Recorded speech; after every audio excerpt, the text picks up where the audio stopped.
মদের দোকানের লাইসেন্স প্রদানের আপত্তি জানিয়ে মহকুমা শাসকের দ্বারস্থ বিধায়ক। শুক্রবার পুরসুরা বিধানসভার দক্ষিণ রসুলপুর উচ্চতর বিদ্যালয় সংলগ্ন এলাকায় মদের দোকানের লাইসেন্স প্রদানের আপত্তি জানিয়ে আরামবাগ মহকুমা শাসকের দ্বারস্থ হলেন পুরসুরার বিধায়ক বিমান ঘোষ সহ ওই এলাকার ব্যবসায়ী থেকে স্থানীয় মানুষজন। এদিন বিধায়ক বিমান ঘোষের নেতৃত্বে এই ডেপুটেশন কর্মসূচি চলে।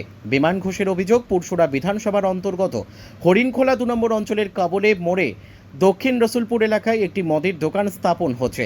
এই মদের দোকানের 50 থেকে 60 ফুট দূরত্বের মধ্যে স্কুল থেকে শুরু করে বেশ কয়েকটি সামাজিক প্রতিষ্ঠান রয়েছে।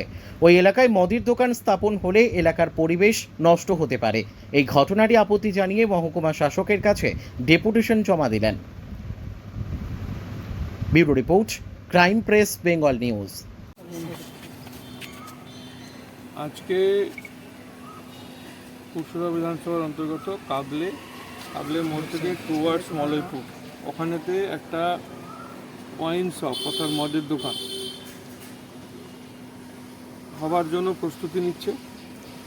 তো সেখানে দীর্ঘদিন ধরে ওখানকার মানুষের একটা যে প্রতিবাদ ছিল, দাবি ছিল যে ওখানে মদের দোকান হলে সামনে স্কুল, সমবায় সমিতি, মন্দির, মসজিদ সব আছে, সেক্ষেত্রে সামাজিক ভারসাম্য নষ্ট হয়।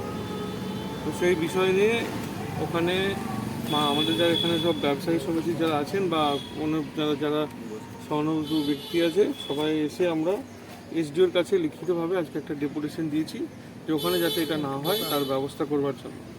আগামী দিনে এসডিও সাহেব বলেছেন উনি একটা ইনভেস্টিগেশন করাবেন, করিয়ে নিশ্চিতভাবে কোনো অ্যাকশন নেবেন।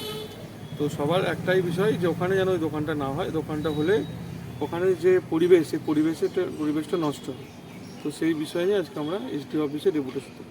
ওটা কোন জায়গাতে হচ্ছে? ওটা কাবলে থেকে টুয়ার্ডস মলয়পুর যাচ্ছে যে রাস্তাটা, কাবলে থেকে মোড় থেকে 200 ফুট কি 300 ফুট দূরেই।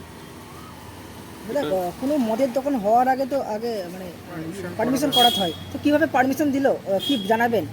পুরো সরকারটাই তো গাফিলতিতে চলছে। আমাদের কাছে প্রশ্ন এটা যে এক্সাইজ ডিপার্টমেন্ট কীভাবে এটাকে অ্যালাউ করলো?